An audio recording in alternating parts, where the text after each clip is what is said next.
Step back in time and rediscover 25 everyday essentials from the 1960s that are now completely obsolete. From vintage gadgets to household staples, these forgotten relics once shaped daily life and innovation. In the 1960s, party line telephones were common, particularly in rural areas where individual phone lines were expensive to install. Instead of having a private connection, multiple households shared the same telephone line. Each home had a unique ring pattern to distinguish incoming calls meant for them. However, privacy was nearly non-existent, as anyone on the same line could pick up and listen to conversations. This often led to arguments when one household needed the phone while another was already using it. The system was cost-effective but also inefficient, as long wait times and interruptions were common. By the late 20th century, private phone lines became the norm with advances in telecommunications infrastructure. The introduction of direct dialing services, cordless phones, and later mobile phones rendered party lines obsolete. Today, the idea of sharing a phone line with neighbors seems archaic, a relic of a time when landlines were a luxury rather than a personal necessity. Just like party lines, another once essential tool has faded into obscurity, one that helped engineers and scientists make complex calculations without a single battery. Before the rise of electronic calculators, slide rules were essential tools for engineers, scientists, and students. These mechanical calculating devices used logarithmic scales to perform complex mathematical operations, such as multiplication, division, square roots, and trigonometry. Though they required skill to use, slide rules were remarkably efficient, enabling quick calculations without electricity or batteries. They were widely used in schools, laboratories, and even by NASA engineers during the early days of space exploration. However, their use declined rapidly with the advent of affordable electronic calculators in the 1970s. While slide rules were accurate within a reasonable margin, they could not match the precision of digital devices. Today, they are largely obsolete, though they remain a fascinating piece of mathematical history. Collectors and vintage enthusiasts still appreciate their craftsmanship and design, but for practical purposes, they have been replaced by advanced digital calculators and software capable of performing even more complex computations with ease. In early computing, punch cards were a primary method for storing and processing data. These stiff paper cards contained information represented by a series of punched holes, which computers could read and interpret. Each card typically held up to 80 characters, meaning even simple programs required stacks of punch cards to function. The process was time-consuming and prone to errors, as a single misplaced hole could disrupt an entire program. Data entry required specialized machines to punch holes according to preset instructions, and computers used card readers to process the information. By the 1970s, magnetic storage such as floppy disks and hard drives began replacing punch cards, offering greater capacity and reliability. Today, punch cards are virtually extinct, except in museums and historical archives. They represent a bygone era of computing when data storage was tangible and physical, unlike modern digital storage, where vast amounts of information can be saved on devices smaller than a fingernail. Before cassette tapes and digital media, reel-to-reel tape recorders were the gold standard for high-quality audio recording. These bulky machines used magnetic tape wound around 2 large reels, with sound recorded as electromagnetic signals. They were widely used in professional music studios, radio stations, and even homes of serious audiophiles. Despite their large size and complex operation, reel-to-reel recorders offered superior sound quality compared to later cassette tapes. However, their impracticality made them less appealing to the average consumer. By the 1980s, compact cassette tapes, followed by CDs and digital recording, made reel-to-reel systems largely obsolete. Although still used by some enthusiasts who appreciate their warm analog sound, they are no longer practical for mainstream use. Today, digital recording and streaming services dominate, making music more accessible and portable than ever before. Reel-to-reel tape recorders remain a nostalgic reminder of an era when music recording required intricate machines and manual skill. Reel-to-reel tape recorders, like the crackle of a transistor radio, evoke a time when capturing sound was both an art and a science. Transistor radios revolutionized personal entertainment in the mid-20th century, making it possible to listen to music, news, and sports anywhere. Unlike the bulky vacuum tube radios that preceded them, transistor radios were small, portable, and battery-powered, making them ideal for outdoor use. They became immensely popular in the 1960s, allowing people to take their favorite radio stations with them on the go. Brands like Sony and Zenith dominated the market, and these devices became an iconic part of youth culture, especially with the rise of rock and roll. However, as audio technology evolved, transistor radios were replaced by more advanced devices, such as Walkmans, CD players, and eventually smartphones. Can you imagine relying on one today instead of a smartphone or streaming service? While they still exist in niche markets, their widespread use has faded significantly. Today, streaming services, podcasts, and Bluetooth speakers have largely replaced traditional AM/FM radios, making transistor radios a nostalgic relic of a time when simply turning a dial connected people to the world of sound. Before VHS tapes and digital recording, Super 8 and 16mm film reels were the go-to format for capturing home videos. These reels, introduced in the mid-20th century, allowed families to record birthdays, vacations, and special moments, later played back on projectors in darkened living rooms. The Super 8 format, introduced by Kodak in 1965, was especially popular because it simplified the film loading process, making home movie making more accessible. Despite their charm, film reels had several drawbacks. They required careful handling, expensive development, and a dedicated projector for playback. Over time, VHS tapes, camcorders, and eventually digital video formats took over, offering convenience, affordability, and instant playback. Today, while film reels still have a nostalgic appeal, they are mostly obsolete, with many families digitizing their old home movies for preservation. The once magical experience of threading film through a projector has been replaced by the ease of tapping a screen to replay a cherished memory. In the 1960s, manual typewriters were essential for students, office workers, and writers. These mechanical machines used ink ribbons and type bars to imprint letters onto paper with each keystroke, producing a distinctive click-clack sound. Unlike modern keyboards, typewriters required deliberate force to operate, and mistakes were difficult to correct, either requiring whiteout or starting over. Despite their limitations, they were durable, required no electricity, and gave documents a professional, uniform appearance. As technology progressed, electric typewriters emerged, followed by computers, which made writing and editing significantly easier. By the 1980s, word processors and personal computers began replacing manual typewriters, making them nearly obsolete. Today, while they are still admired for their vintage aesthetic and durability, they are no longer practical for everyday use. Some enthusiasts and writers still appreciate the tactile experience of a manual typewriter, but for most people, digital word processing has made these machines relics of the past. Before modern conveniences replaced them, some daily routines, like clacking away on a typewriter or finding fresh milk delivered to your doorstep, were simply a way of life. In the 1960s, milk was commonly delivered to homes in sturdy glass bottles, left on doorsteps by the local milkman. These bottles were designed for reuse. After finishing the milk, customers would rinse and return them for sterilization and refilling. The system was environmentally friendly and ensured families had fresh milk daily. Each bottle often featured an embossed logo from the dairy company, making them a recognizable part of household life. However, by the late 20th century, home milk delivery declined as supermarkets became more widespread and refrigeration improved. At the same time, lightweight plastic bottles and cartons replaced glass, as they were cheaper to produce and more convenient for mass distribution. Today, while some specialty dairies still use glass bottles for sustainability reasons, they are rare. The once familiar sound of milk bottles clinking in the early morning has faded into history, replaced by the hum of refrigerators and the convenience of grocery store milk. Before electronic calculators, adding machines were an essential tool for bookkeepers and accountants.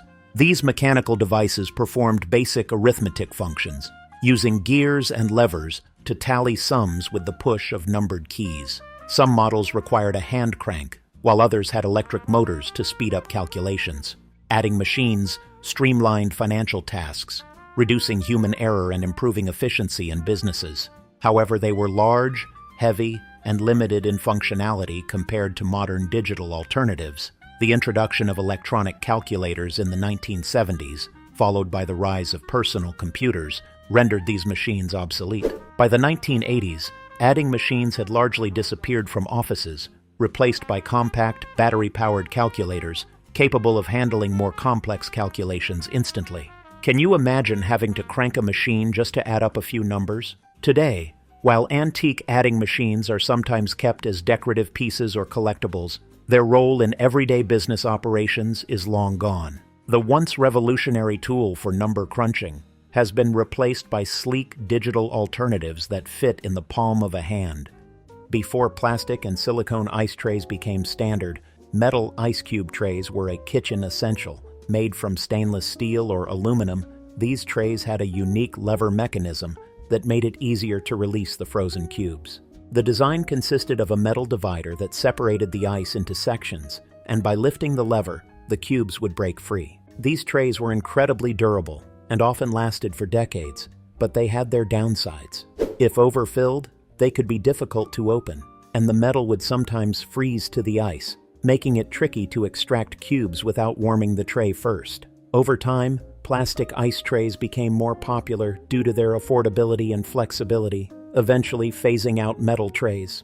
Today, while stainless steel ice trays still exist as a novelty item, most households use silicone or plastic alternatives. The classic metal trays, once a staple of mid-century kitchens, have become a nostalgic relic of the past. As metal ice cube trays once filled every kitchen, car cigarette lighters and ashtrays were once an expected feature in every vehicle.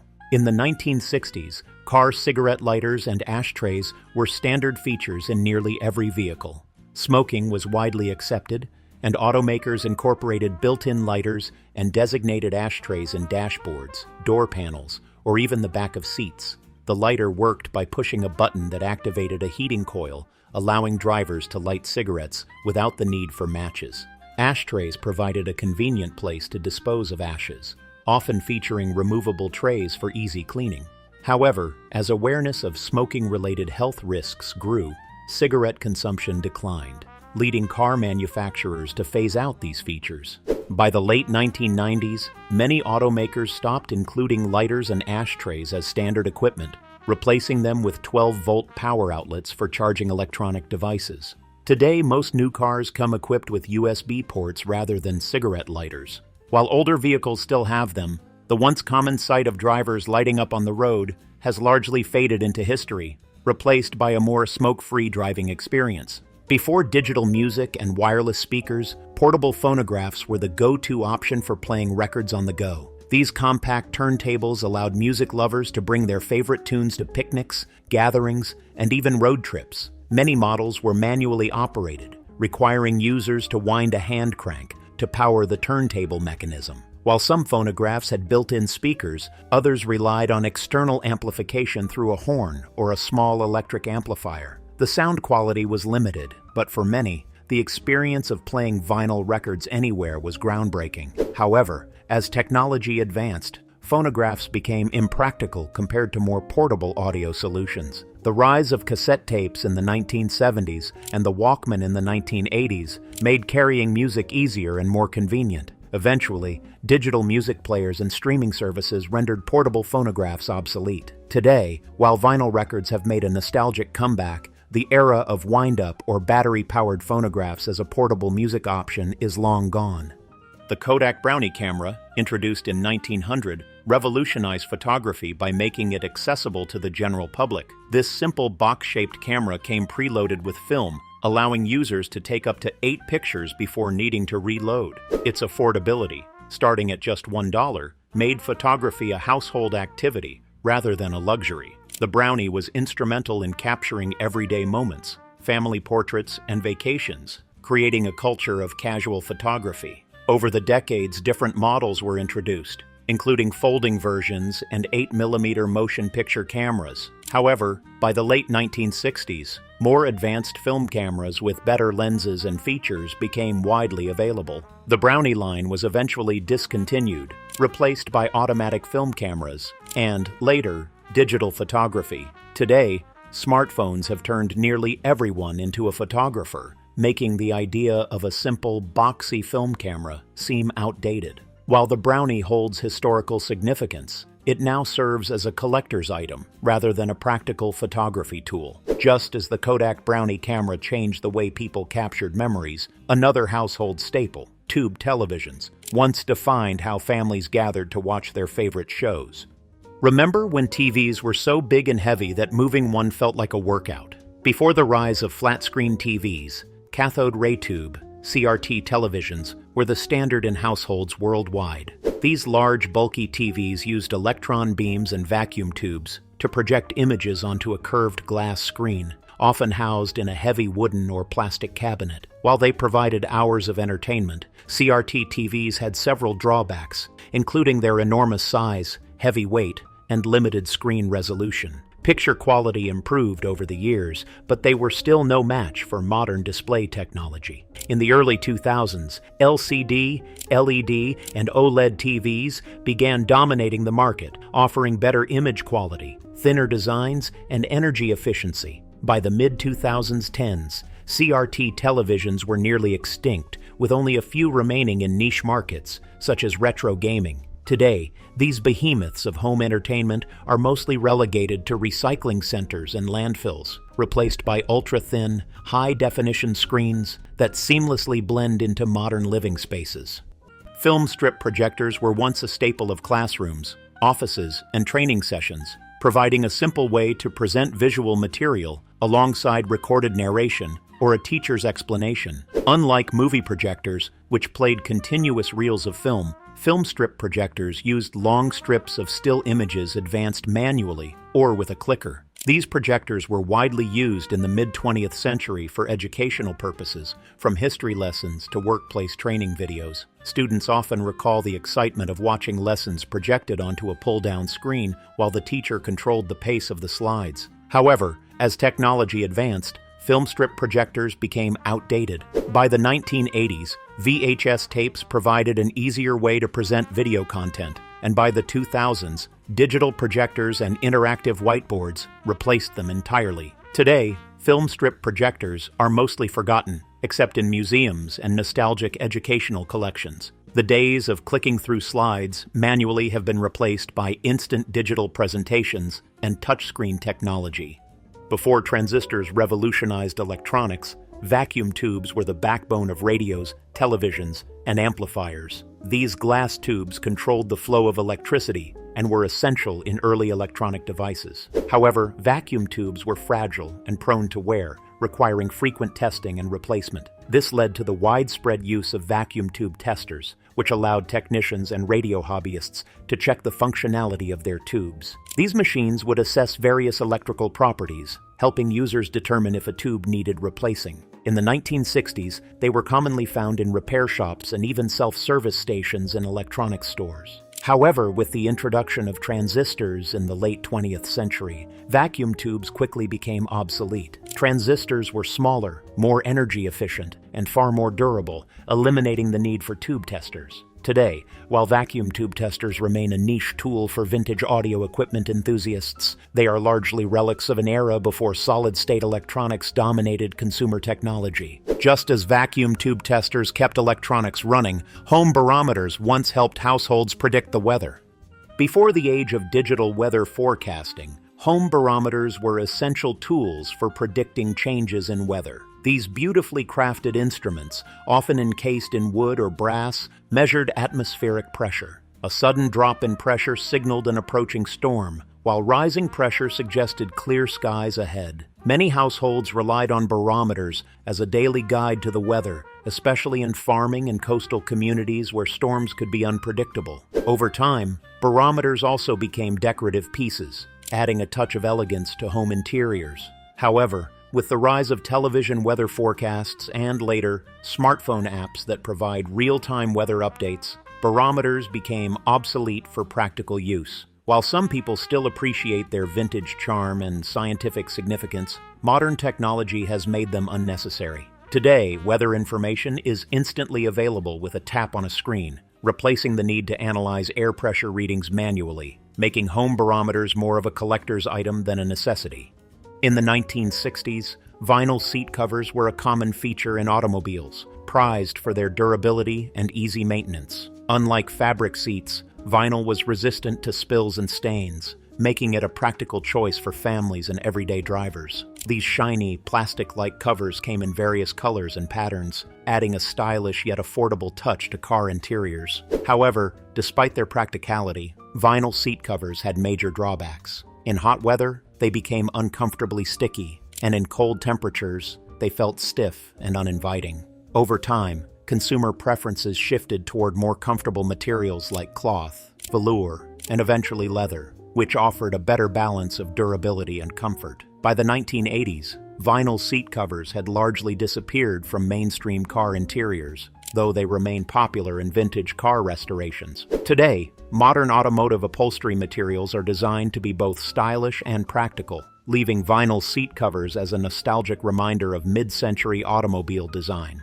For decades, phone books were the primary way to find contact information for individuals and businesses. Every household had at least one thick volume of the white pages, listing residential phone numbers, and the yellow pages, dedicated to business listings. Searching for a plumber, a doctor, or a local restaurant meant flipping through pages of alphabetically organized entries. These books were an essential resource before the internet, and many people relied on them daily. However, as technology advanced, phone books became increasingly unnecessary. By the 2000s, search engines, online directories, and smartphones made finding contact information faster and more convenient. Most phone companies eventually stopped printing them, as demand dropped and environmental concerns over wasted paper grew. Today, phone books are virtually extinct, except in a few rural areas. The once ubiquitous sight of a doorstep delivery of thick directories has been replaced by a quick Google search, making phone books a relic of the pre-digital era.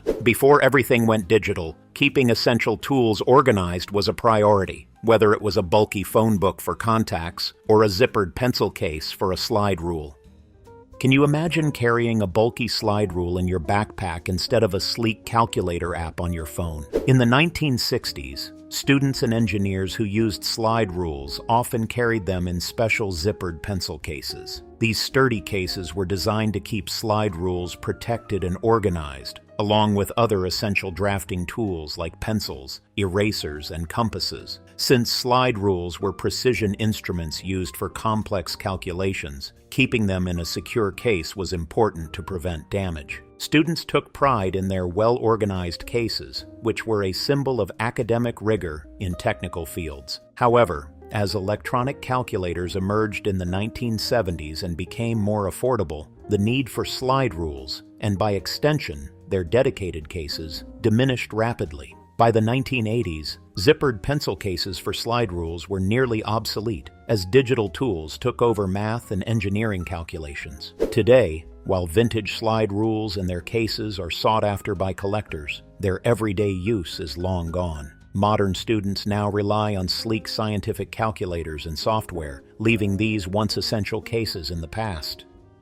In the 1960s and beyond, standalone digital alarm clocks were a staple on bedside tables, helping people wake up on time for work and school. These clocks, often featuring glowing LED or flip-style number displays, replaced traditional wind-up alarm clocks, offering more precise timekeeping and additional features like snooze buttons and built-in radios. Some models even had nature sounds or dual alarms for couples with different schedules. However, as technology advanced, the need for standalone alarm clocks declined. The rise of smartphones in the 2000s provided a more convenient way to set alarms, offering customizable tones, vibration alerts, and integration with smart home systems. With fewer people relying on separate alarm clocks, sales dropped, and many brands discontinued them. While digital alarm clocks still exist, they are no longer household essentials. Today, most people simply set alarms with a voice command or a few taps on their phones, making standalone digital alarm clocks largely obsolete. Before mass-produced clothing and fast fashion, sewing patterns were widely used by individuals to create custom garments. Companies like Simplicity, McCall's, and Butterick produced detailed paper patterns with step-by-step instructions for making dresses, suits, and accessories at home. These patterns allowed people to tailor clothing to their exact measurements, making sewing both a necessity and a creative outlet. In the 1960s, many households had sewing machines, and making one's own clothes was common. However, as ready-to-wear fashion became more affordable and widely available, the demand for sewing patterns declined. By the late 20th century, most people preferred buying clothes off the rack rather than spending hours sewing. While sewing patterns still exist for hobbyists and costume designers, they are no longer a necessity. Today, online shopping and mass production have replaced home sewing as the primary way people acquire clothing, leaving sewing patterns as a nostalgic relic of a bygone era. We're almost at the end of the video, but what's coming next is something you won't want to miss. Stay tuned.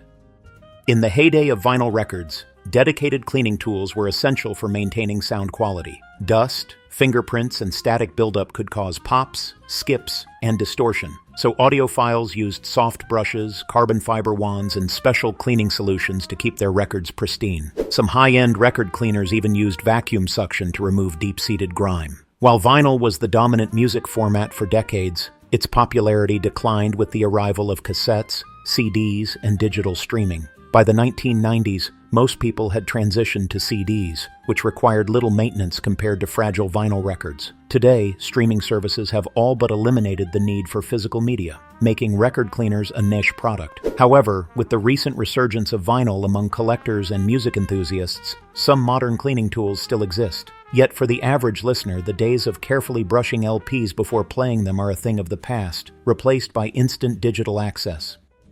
In the 1960s and 1970s, Kodak's carousel slide projectors were the premier way to display photographs. These devices used a rotating circular tray that held 35mm slides, allowing users to advance through images smoothly, often accompanied by a clicking sound. Families would gather in darkened living rooms to relive vacations, weddings, and other milestones, while businesses and schools used slide projectors for presentations. Although these projectors were innovative at the time, they had their limitations. Setting up slides was time-consuming, and slides were prone to dust, scratches, and misplacement. As digital photography advanced, carousel projectors became increasingly outdated. By the early 2000s, PowerPoint presentations, digital projectors, and later smartphones and tablets made sharing photos effortless. Today, rather than loading slides into a mechanical tray, people simply swipe through photos on screens. While vintage slide projectors still hold sentimental value, they are no longer practical, replaced by digital slideshows and instant image sharing.